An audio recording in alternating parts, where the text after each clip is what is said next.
Hello students, तो आज हम लोग बात करने वाले हैं hepatitis B vaccine production by using the rDNA technology और जेनेटिक इंजीनियरिंग।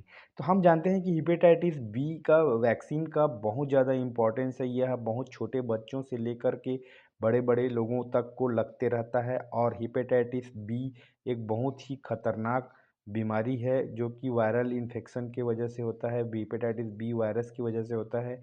अगर उस वैक्सीन का प्रोडक्शन हम करते हैं by using the genetic engineering, so what can be the steps and how we can take it from the host or from the donor, right? तो आइए समझने की कोशिश करते हैं hepatitis B vaccine production by using the recombinant technology.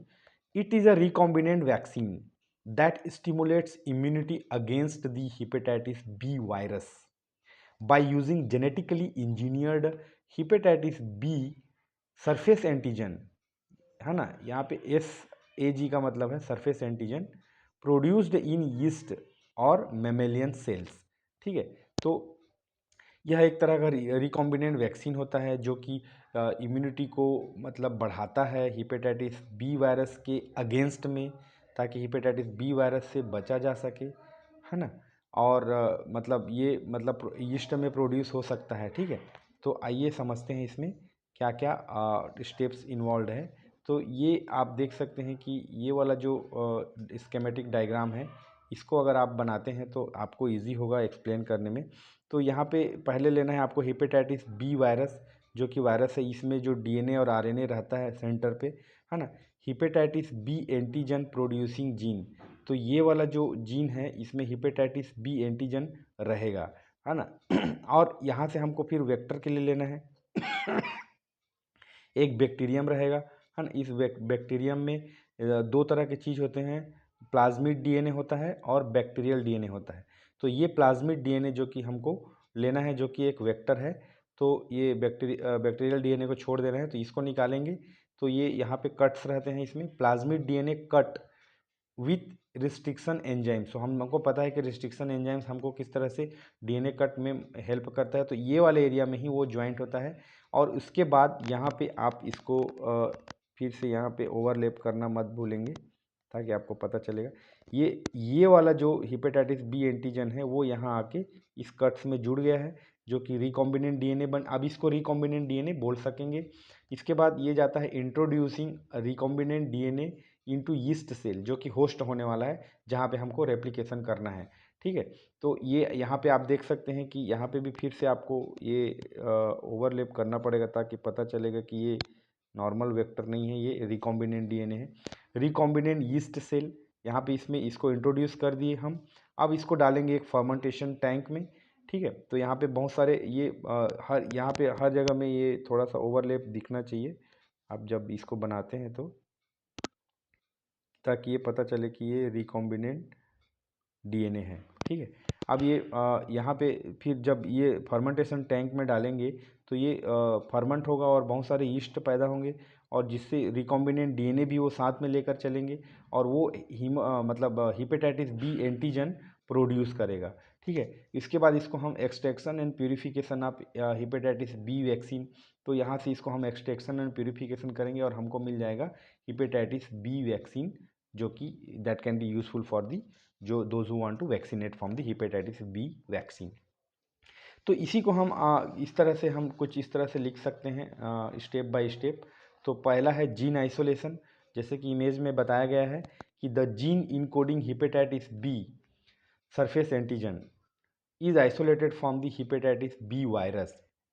तो हमने देखा था कि ऊपर जो इमेज है इसमें हिपेटाइटिस बी वायरस है ना। ये हिपेटाइटिस बी वायरस से हम हिपेटाइटिस बी एंटीजन जीन को हम यहाँ से निकाले थे, यहाँ से, है ना, ताकि उसमें हम उसको एक वेक्टर में उसको फिट कर सकें। तो जीन क्लोनिंग होता है उसके बाद दूसरा नंबर में। तो जीन क्लोनिंग में क्या होता है कि the hepatitis B surface antigen, hepatitis B surface antigen gene is inserted into the plasmid vector, इसका नाम भी दे सकते हैं आप PBR322, using restriction enzymes and DNA ligase, है ना। ये हमने इंटरफेरॉन प्रोडक्शन में भी देखा था कि यहाँ पे रिस्ट्रिक्शन एंजाइम्स के जो डीएनए कट है उसमें इस पर्टिकुलर हिपेटाइटिस बी एंटीजन को अब इसको भी ओवरलैप कर ही दोगे तो ज़्यादा अच्छा रहेगा, क्योंकि ये जो मेन है हमारा, ये वाला जीन, ये वाला डीएनए जो कि यहाँ पे फिट हुआ है, तो उस चीज़ को आप बता सकते हैं यहाँ पे।